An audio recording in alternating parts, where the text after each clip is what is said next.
he's been ducking me in a 1v1 in basketball since I moved here. So, no, but I could come up here and boast, but all boasting belongs to God. So I just want to thank God.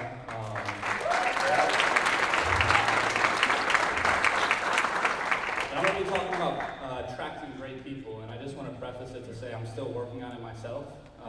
But ultimately that's what our main goal here is. So, does someone got the clicker? Okay. Okay. So number one is studying people skills. Where I grew up, there was no way that I was going to become an amazing person based on who I was already hanging out with. So reading books specifically on people skills, it was a necessity to me. It wasn't like, something I could do. Like I had to read people skills. Otherwise, I wasn't going to become a better person. So I really, really focused on that in the beginning for sure. I think my first year in Primerica, I read like 18 books. So that's really important. And one thing I read in How to Win Friends and Influence People is that you have to be genuinely interested in others. So what I like to do, I'll take high quality people out for lunch, and I just sit there and let them talk. And I just ask them questions, and I just let them talk. It'll be like an hour later, and they'll be like, oh, hey, by the way, what do you do? They don't even know what I do. I was just asking them questions. And usually, most of the time, they either turn into a recruit, a client, or a good referral source for me. And number two is scheduling. I've noticed that having a tight schedule makes it so you have to be super efficient. Some of you guys got too much time, so I only work when my son's in daycare. So right when I drop him off, it's like, dang, I gotta make something happen, because I gotta pick him up at 6.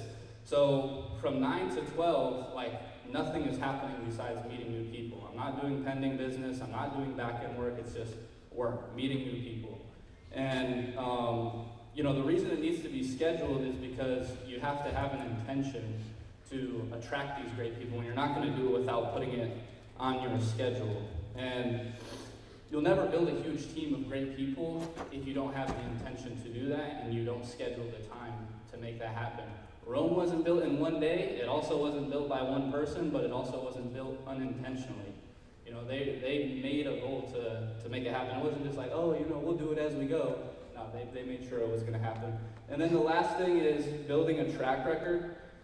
We all have this image in our mind of what kind of people we want in our business. We want them to dress sharp, show up to the meetings early, have people skills, have the right market, have credibility. But, we got to look in the mirror and ask ourselves if we're doing these things ourselves. Because if you're not, you're probably not going to attract the person that is, because great people are attracted to people that are already getting great results. And so what you need to do is you need to raise your standards to the level that you would expect a great person's standards to be. Because if they come in and your standards are low, then they don't want to base their business off of your low standards. So you got to raise your standards.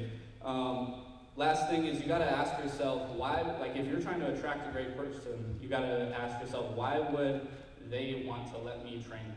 Why would they want me to work with them? And that's all I got on the time.